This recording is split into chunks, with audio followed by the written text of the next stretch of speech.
Carol White. Carol, what's your middle name? Anne. Ann. Carol Ann White. Many of you know, and many of you have heard some of these stories before. And Carol wants to thank you all for listening to them again. Also, many of us have sung in her choirs over the years, and we were right there when these stories happened with Carol. So she may not mention your names because she knows so many people. So don't take offense if she doesn't mention your name, but she's actually aware, acutely aware, that you are all here. So thank you from Carol, and I will hand it over. Let's give Carol a big kiss. Yay! Thank you, Mom. Okay, Carol. My mother's father was a Methodist minister, and my father's grandfather was a Methodist minister. So you might say that when I was born in Alexandria, Louisiana in 1939, that I was born a Methodist. What we did not know at the time was that I was also born a lesbian. And those two things would come into great conflict 27 years later. My brother and sister and I were raised in a place where we went to church just about every time the doors opened, and I loved every minute of it. I sang in every choir that my age would allow, and I also sang in my high school choir. And it was during my time in high school that I dedicated my life to God and the church. I was in love with one girl in the 7th, 8th, and 9th grades, and another in the 10th, 11th, and 12th. But I had never told them or anyone. It was just a great longing inside of me. I was going steady with a boy. We all went off to separate colleges in September of 1957. Since women were not ministers way back in those days, I decided to become a minister of music and chose Southern Methodist University in Dallas as the perfect school for me. I majored in sacred music, of course. During my 4 years of undergraduate school, I dated boys, but I had crushes on girls, and I still never acted on it or told anyone because it was really frowned upon at that time for anyone to be homosexual or queer, which were the only two words that I had heard that described how I felt.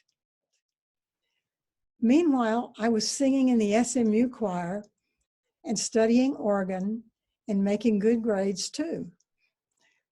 After graduation, I went to graduate school at SMU to pursue a 2-year master's degree in sacred music and also to get a master's in choral conducting. In graduate school, I really discovered my great love for conducting, and I was the graduate choral assistant to Dr. Lloyd Fouch. Whenever he was out of town or absent for any reason, I got to conduct the concert choir of 35 and the large 200-voice choral union, as well as the choir at Perkins School of Theology, which was on our campus and where I took many classes in pursuit of my sacred music degree. It was during my 2nd year of graduate school that I finally had my first sexual relationship with another woman, a friend and sorority sister.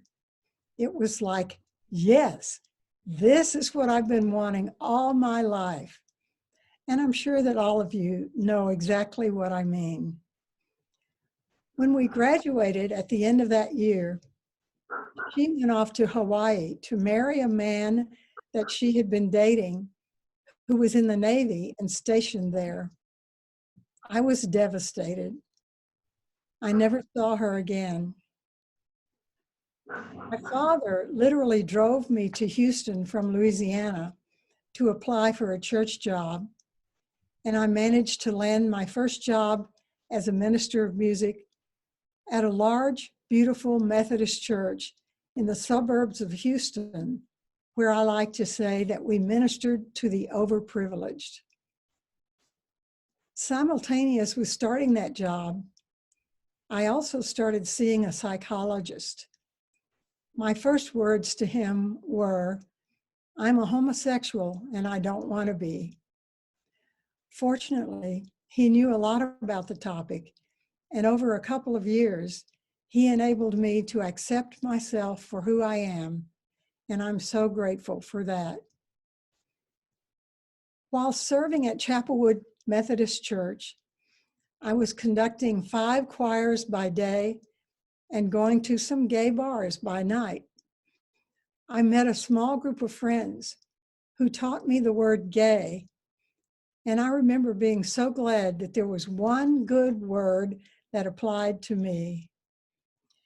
Many things happened during my time there, but suffice it to say that at the end of 4 years, at the age of 27, I was forced to resign because I was gay. I met a woman in a bar named Sandy, and she basically saved my life. We spent the next 11 years together. It took me 5 years to settle in another job. I moved to San Francisco for a while, moved back to Houston, taught public school music for a while, ran an apartment locating agency, and went back to school for a year and 3 months to learn to be a court reporter. For the next 30 years, I earned a living as a freelance court reporter here in Denver, Colorado, where I had moved because of my great love for the Rocky Mountains. From the time that I was basically kicked out of the church in 1967 until 1980, for 13 years, I had a burning desire to do something for the gay cause, as it was known back then, to somehow, in some way, tell my story and contribute to the raising of consciousness, to the education of the straight public, to let them know that we did not choose to be gay, that we could not change, that we were not perverts, that we were not an abomination, that we were good people and we deserved to be able to hold a job, whether in a church or elsewhere, and to live our lives as out and proud people. Then in 1980, I saw a full-page ad in the Denver Post that read, "Someone in your life may be gay." It had been placed there by a fledgling organization called Parents and Friends of Gays. I received a call and then a visit from one of the gay men who was organizing it, and I agreed to join their support committee. Finally, here was a way to begin to help educate the public by talking to the parents of gays first, and then joining with them to spread the word to the world.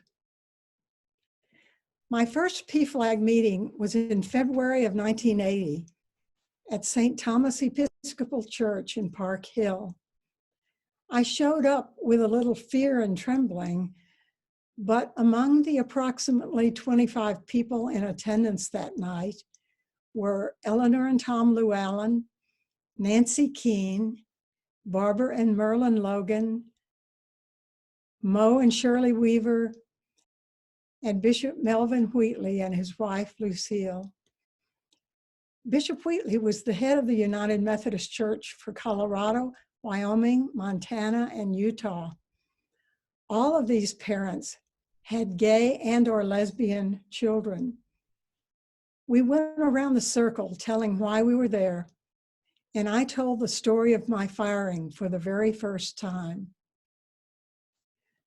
During the 40 years since that night, I maintained lifetime friendships with all of those people and more parents, and I had the honor of speaking at 3 of their funerals.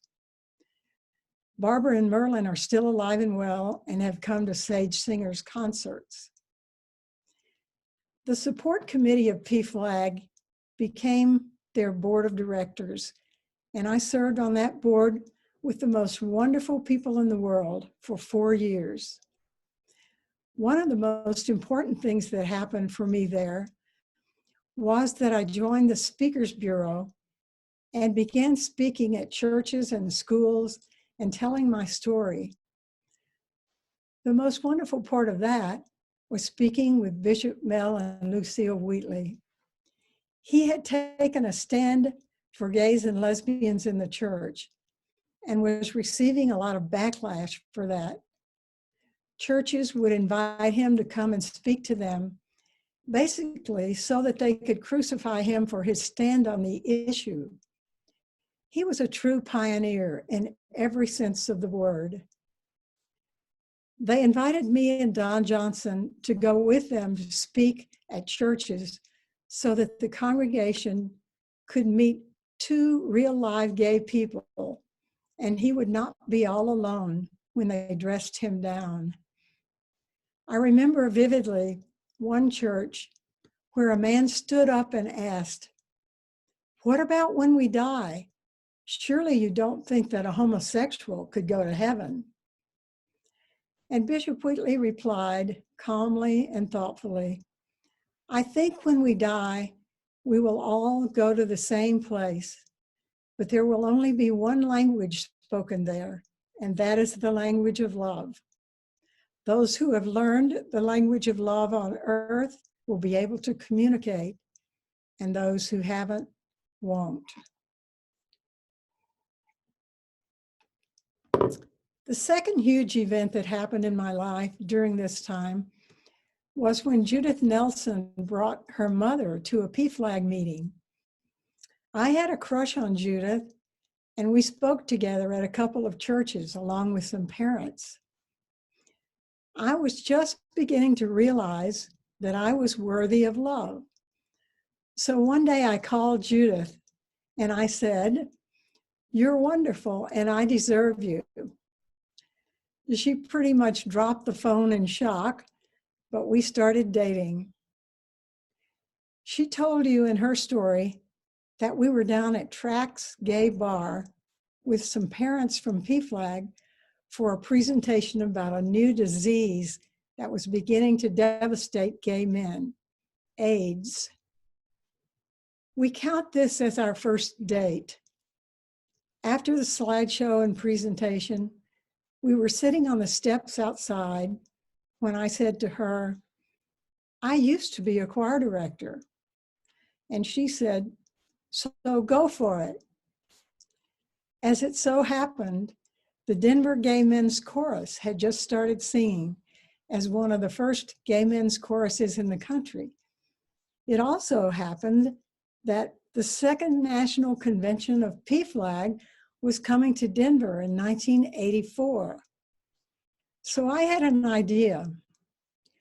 What if I recruited 70 women and put them with the 70 men in the DGMC and conducted a 140 voice mixed chorus for the National Convention of PFLAG? I took this idea to the PFLAG board and they all agreed. My next step was to take it to Bob Moore, the founder of the Denver Gay Men's Chorus, and see if they wanted to join in. Bob liked the idea, but said that he would have to take it to the chorus.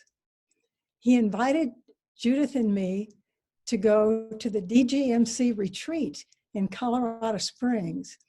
And he said that I could conduct a song at a rehearsal and then present the idea to the chorus. I said, fine. He assigned me to rehearse a double chorus from a Berlioz opera. Yikes. When the morning came, I rehearsed the song, and then I said to them, I have a master's degree in choral conducting, and I was a minister of music for 4 years in a large church in Houston, and I was fired for being gay in 1967. This is the first time I have conducted in 16 years. The guys gave me a standing ovation.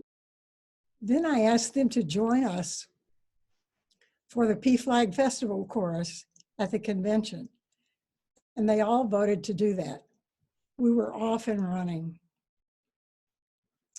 A committee of friends began recruiting women for the event, and we signed up 70 women in time to start rehearsing in June, separately from the men, in the basement of St. Paul's United Methodist Church. During this time, I wrote a long coming out letter to my parents and invited them to the convention. 6 PFLAG parents wrote to them too, one of whom was the bishop's wife, which mattered greatly to my parents. As time drew near, the DGMC came over to our church and we met in the sanctuary to rehearse together. I had never been so excited in my life. In 1983, this was all still very new and scary. We could all be fired from our jobs for doing this radical thing, singing. It's hard to describe my feelings at that time, but conducting had been my life and my reason for being before I was fired from the church. And now, here I was conducting again, only this time it was my own people. And we were actually singing in a choir. It was huge and exciting and a little overwhelming because it had never been done before. We were stepping out of the closets and bars to sing. September rolled around and we all gathered at the Fairmount Hotel in downtown Denver. My parents were there for the occasion from Louisiana, and Judith's mother was there from Minnesota. Judith was singing in the choir, and so were several parents from PFLAG. On the night of the concert, we did a 30-minute set, including Our Right to Love, arranged for us in 8 parts by John Olmsted of the DGMC, and we ended with We Shall Overcome. While we were singing that, I turned around and the whole audience of 200 parents was standing and swaying and singing with us.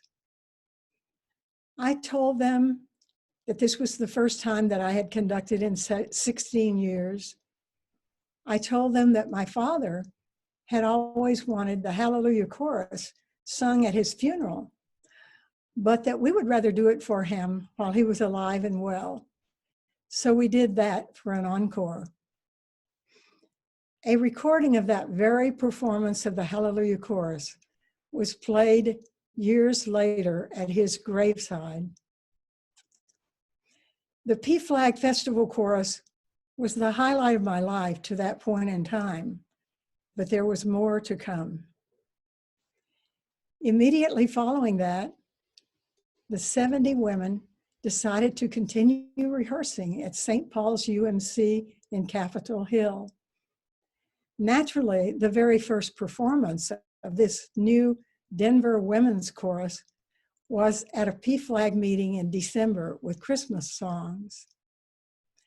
Then came the big night, our very first concert as a women's chorus, which we held at North High School Auditorium. After the concert, we were so high and so excited that we had a big cast party over at the home of one of the singers. We were all dancing so much that the old North Denver house was actually shaking.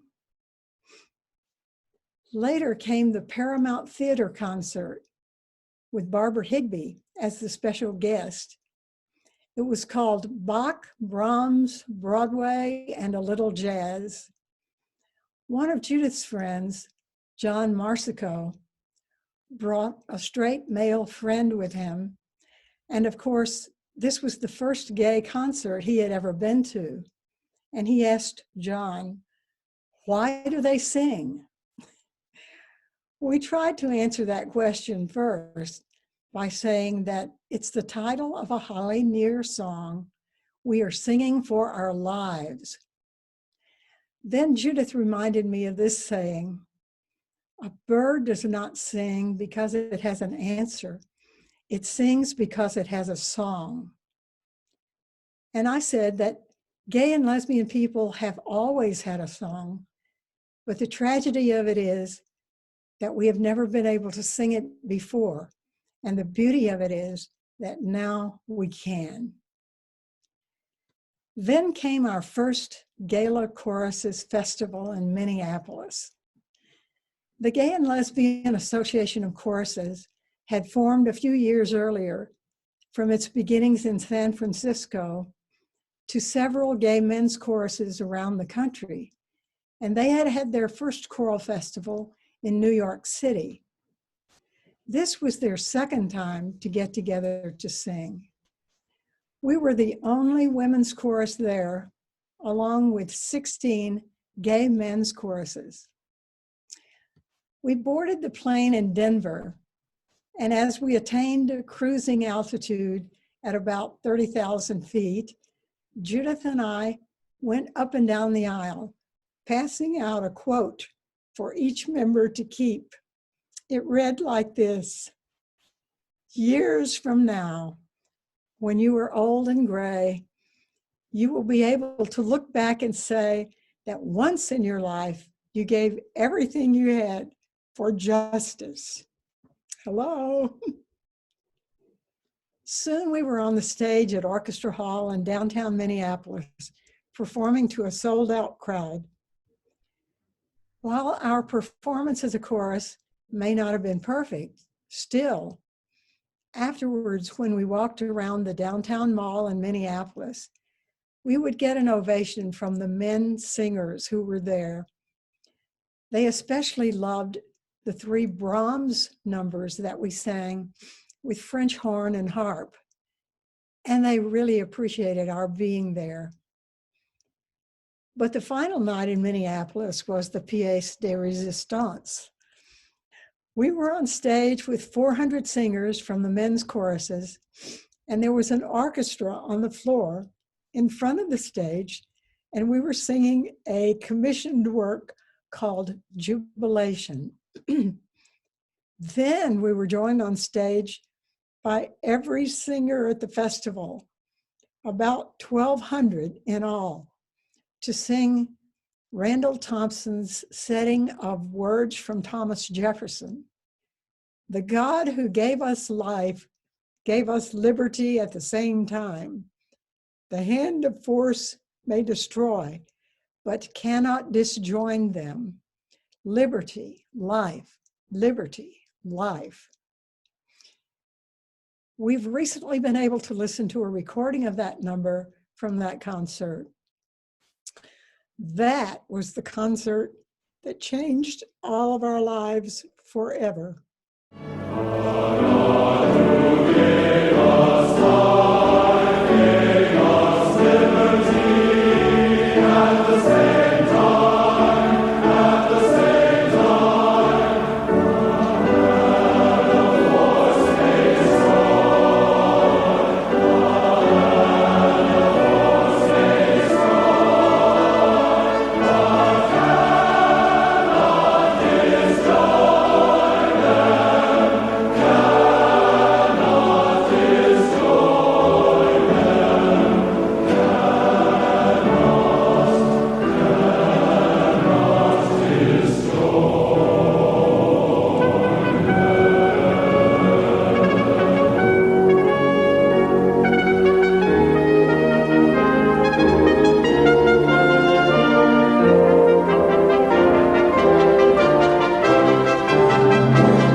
It was the highlight of my life to that point in time. And most of us returned to work in Denver and could not even tell people where we had been because we were still not out for fear of losing our jobs and the support of our families and friends. Following that gala festival, I left the DWC, and they are still singing to this day, 36 years later, and better than ever. In the late 1980s, my partner Judith and I attended the Gay Games in San Francisco, the second one to be held in that city. They decided that the third one should be held outside the United States, but not too far away, so that it would have more of an international flavor to it. They decided on Vancouver, British Columbia for August 1990, and they would call it Celebration 90, Gay Games and Cultural Festival. Around the beginning of 1988, I got a harebrained idea that it would be fun to organize and conduct a world chorus to sing at that event, and that it would be called the Celebration 90 Festival Chorus. So I made a couple of trips to Vancouver to meet with the organizers of the games and managed to convince them to let me do it.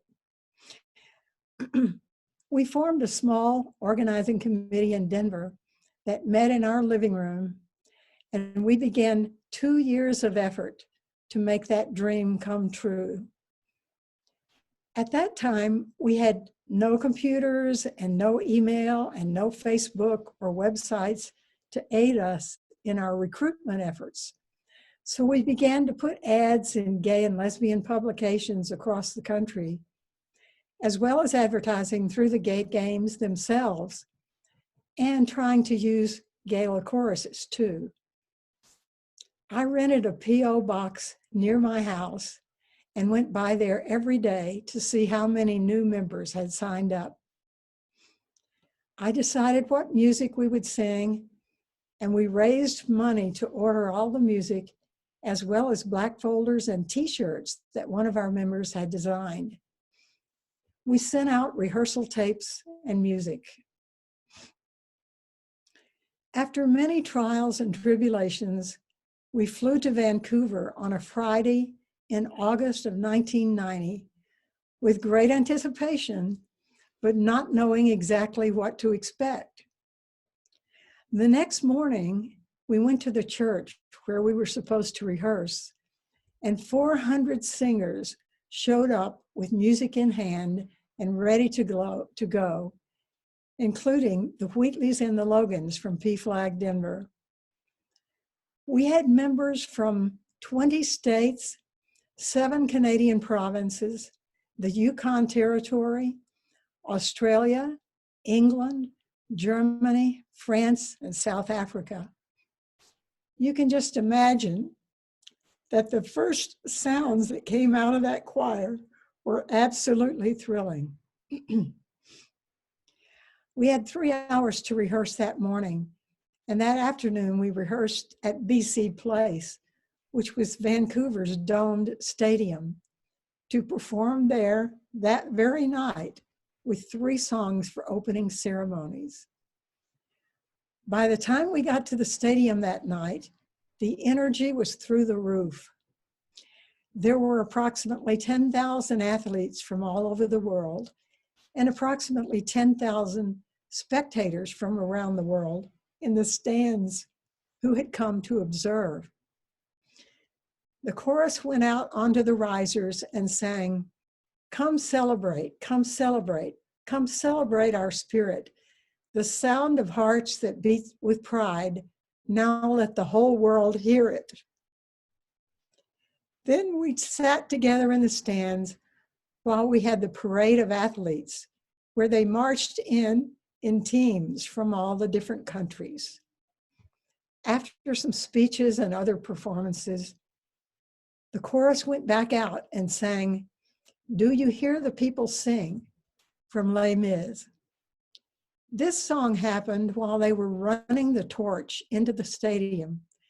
And just as they ran up the stairs and lit the Olympic flame, we finished the song with "Tomorrow Comes." It was midnight.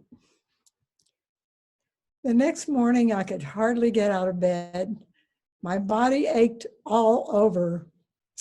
But we had to rehearse all morning every morning for a concert that we were going to give on Friday night at the Plaza of Nations, an outdoor venue which had been built for the World's Fair when it was held there.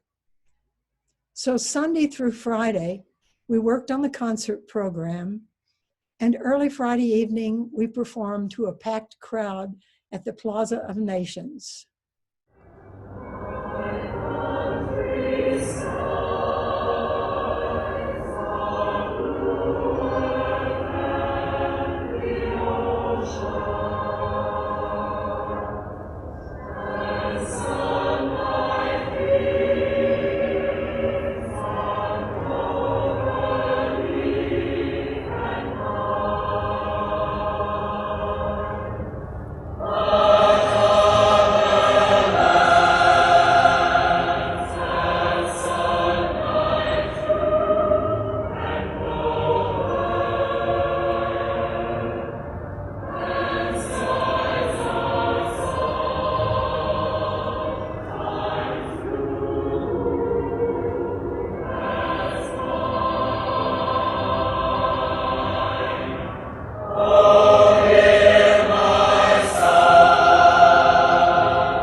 Then we rehearsed again on Saturday for the closing ceremonies that were to be held that night back at BC Place, where we sang, "We're going to keep on moving forward, keep on moving forward, keep on moving forward, never turning back, never turning back."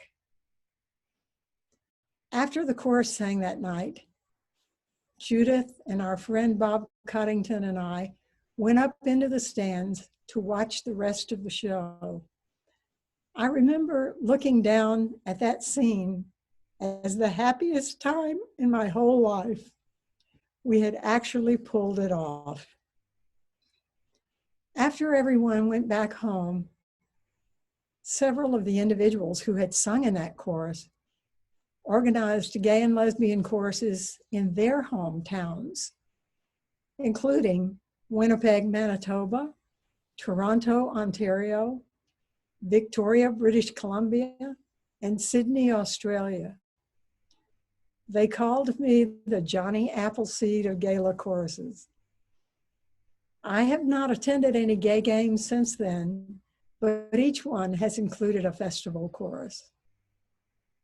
Upon returning to Denver from Celebration 90, just like Judith said in her speech, I could not share my experiences with anyone at work, either in my court reporting firm or in the law offices where I took depositions for fear of losing yet another job and career. However, I was not yet done with choruses. I knew that Denver had marvelous men's and women's choruses, but we did not yet have a mixed chorus for LGBT folks. So I decided to start one myself. Once again, I gathered a small group of friends in our living room and we began to organize and recruit for a chorus that we named Harmony, a Colorado chorale. Harmony was formed and started rehearsing in 1991, meeting in the sanctuary of the First Unitarian Church at 14th and Lafayette. We had Mo McGowan as our general manager. We started with approximately 80 singers, and during that first year, we grew to 120 members by the time that Gala Festival 4 came to Denver in July of 1992. The number of choruses participating in the festival had grown from 17 in 1986 to 67 choruses in Denver in 1992. At that time, we still had a full 30 minutes for each chorus to perform. We sang 6 numbers in Betcher Concert Hall and received a standing ovation after each song.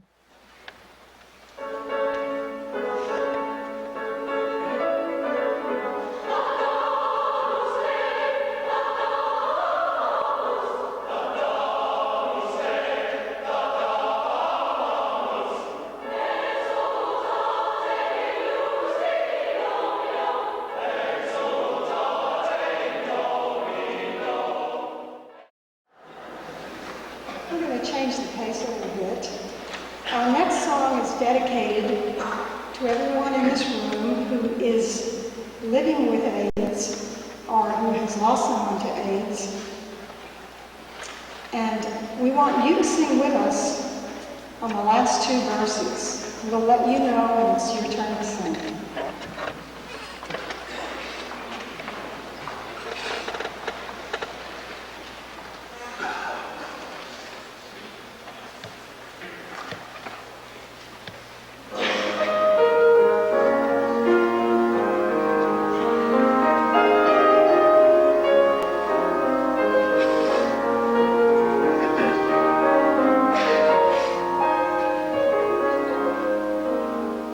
There is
Harmony was born on the national scale, and other mixed choruses sprang up around the country.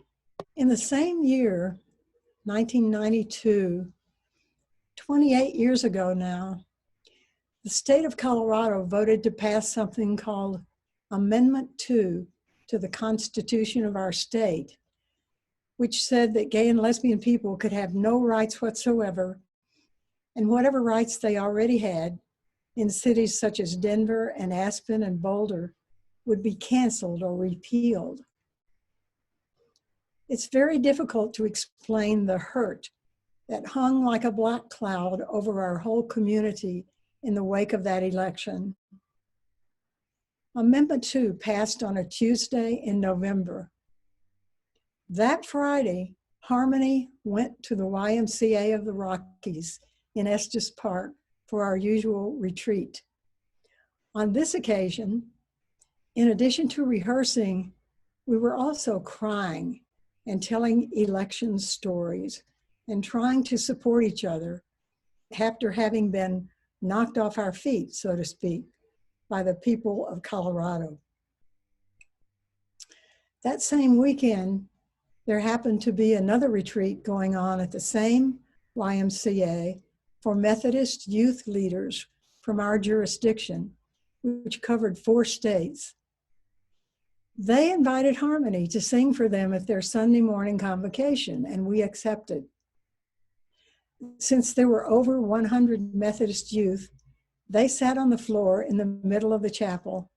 And since there were over 100 Harmony members, there was no place for us to get except to surround them, standing up.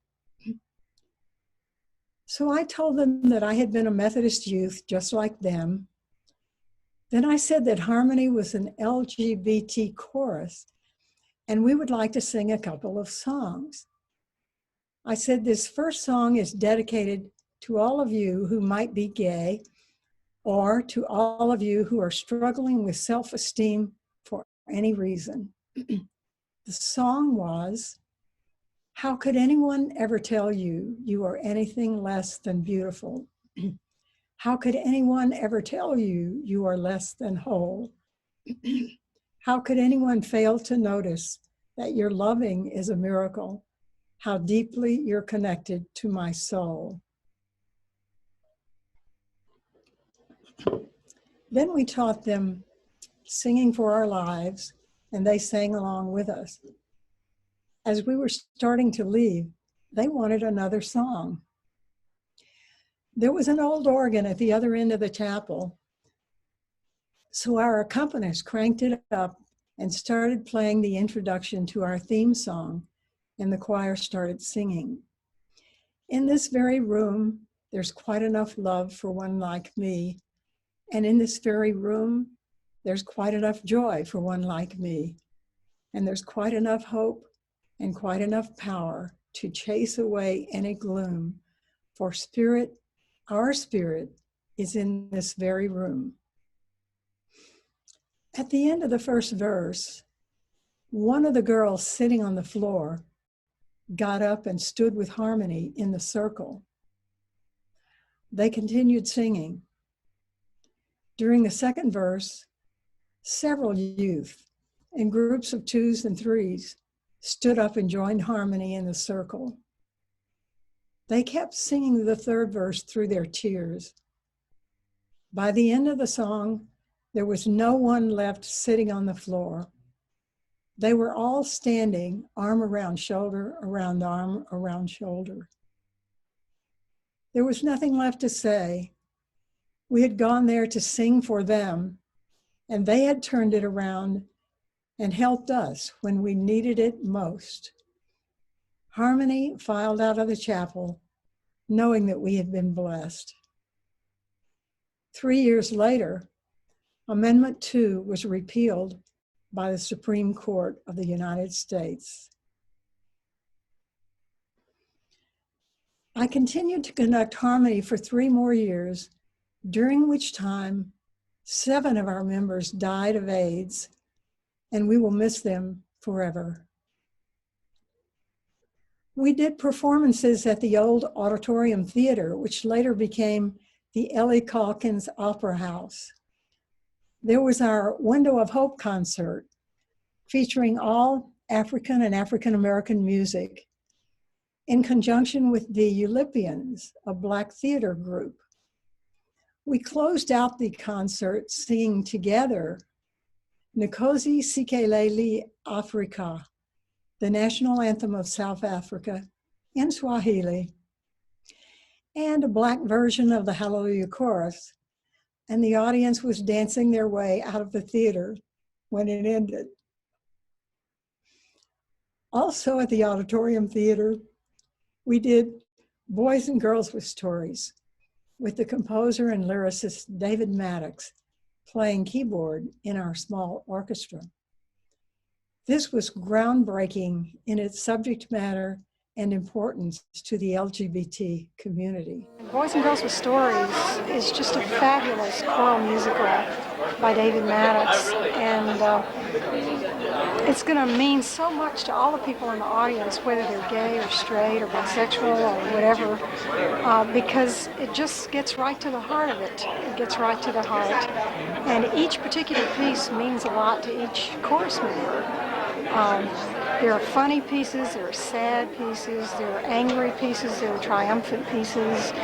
And David has done such a good job of writing them in the order that will take us through that progression. In March of 1991, a group of caring individuals came together to create Colorado's first gay and lesbian choral group.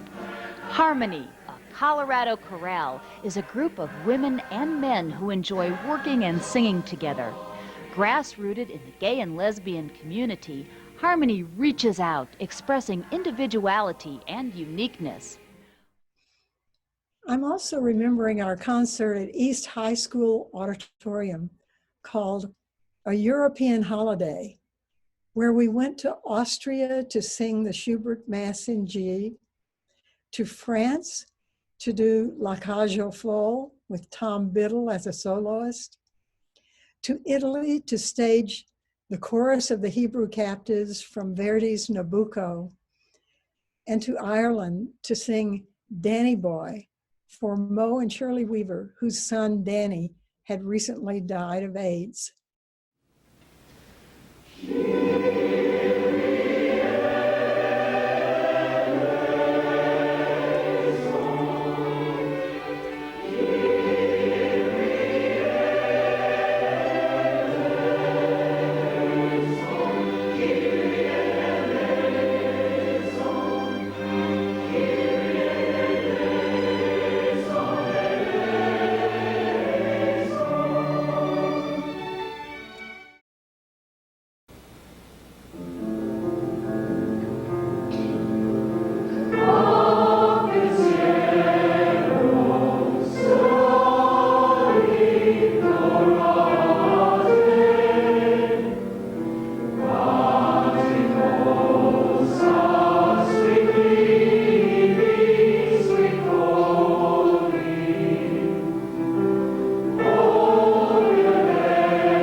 remember distinctly the final concert that I conducted of Harmony in 1994, which was 26 years ago now. The concert was entitled The Best of Harmony, and the final section of that program was a series of songs from Boys and Girls with Stories. We were in Betcher Concert Hall. The choir of about 120 voices was on the risers, wearing solid color turtleneck shirts in the colors of the rainbow, but the colors were all mixed up. In that formation, we sang the gender polka, representing the lighter side of our community and the laughter and fun we had together. The Age of Rage, representing our anger at our treatment by society. And Wish You Were Here, representing our sadness and grief at the AIDS epidemic that had stolen a generation of our beloved brother from us. Then came the last song called Better Day Dawning, representing the hope that we had in our hearts and minds for our future. They sang two powerful verses. As the third verse began, the chorus, while singing, began slowly walking in rhythm to the music, off the risers and to the front of the stage. And as they walked, they spread out into a new formation with the red shirts from all four sections on the left-hand side, and next to them the orange, then the yellow, then the green, the blue, and the purple, forming a big rainbow of men and women with a huge rainbow flag back above them and singing these words: someday, when there's more understanding, when our rights to be equal and safe are upheld, someday when our differences join us, not divide and defeat us, when the anger is quelled, someday with our hands reaching outward, we'll arrive at the crossroads of a new unity. Someday there's a glorious morning. There's a morning of freedom. There's a better day dawning on me.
After that performance, I retired from conducting, except for occasional numbers at major anniversaries of the Denver Women's Chorus and Harmony. But Judith and I did not retire from activism. At some point, we may be able to tell stories of our time with Soul Force and with Indivisible, such as the flash mob that we did at the DCPA with Daryl Johnson as soloist. Judith, in her story, told about her founding of Sage Singers, Gala's first chorus for LGBTQ elders. I do want to mention that for 37 years, Judith and I have attended many concerts of all of the Colorado Gala choruses and enjoyed them all, including the Rainbow Chorus in Fort Collins, founded and conducted by Jana Shader Thomas, Sound Circle and Resonance, founded and conducted by Sue Coffey, and Sine Nomine, conducted by Kevin Crowe. But for now, I would like to share just one more thing with you, and that is the time that I received the Paul Hunter Award from the Human Rights Campaign in 1998. The following is 5 minutes from my acceptance speech that I gave down at the Denver Convention Center in front of 1,100 people at the HRC dinner that year. Quote, in 1967, I was forced to resign from my job as minister of music at a large church in Houston, Texas, because of my homosexuality. Consequently, at the age of 27, I was out on the street with 2 worthless master's degrees, no job, no career, no money, no friends, and nowhere to turn.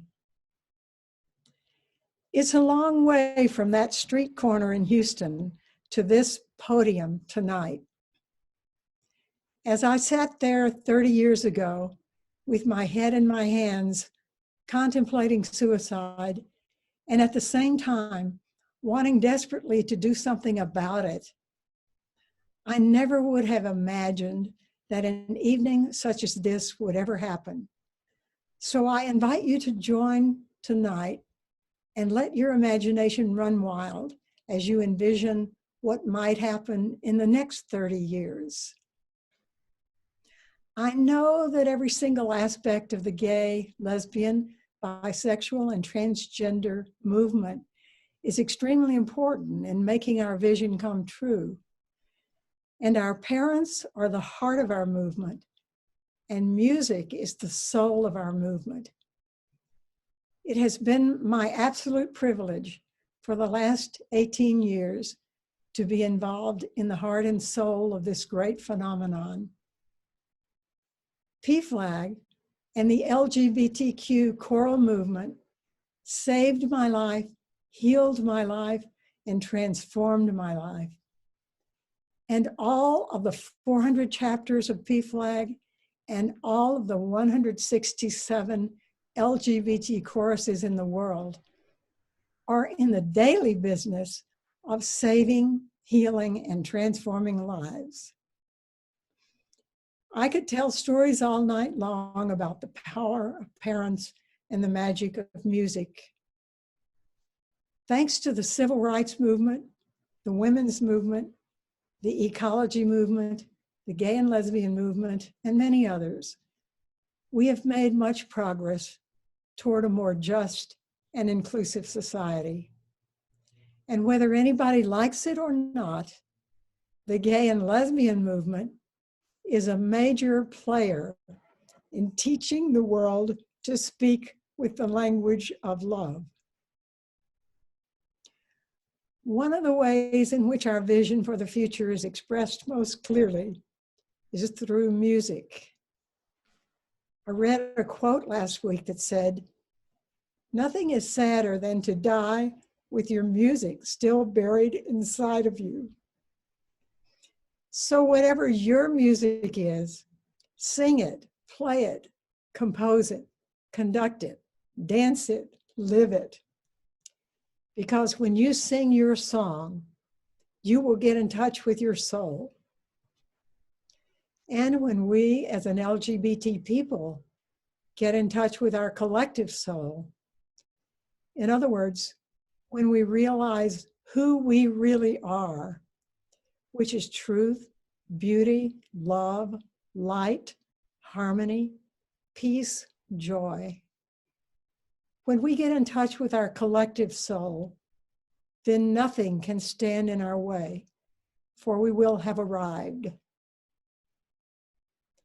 we will have moved from self-hatred to self-love, from guilt to self-respect, from pain to joy, from being stuck in our own story to being a part of larger story, from war within and without to peace within and without, from our wounds to our healing, from our holes to our holiness, from a wasteland of self-doubt to a realization of our own sacred worth, from a dark, debilitating, dehumanizing closet to a sunlit mountaintop.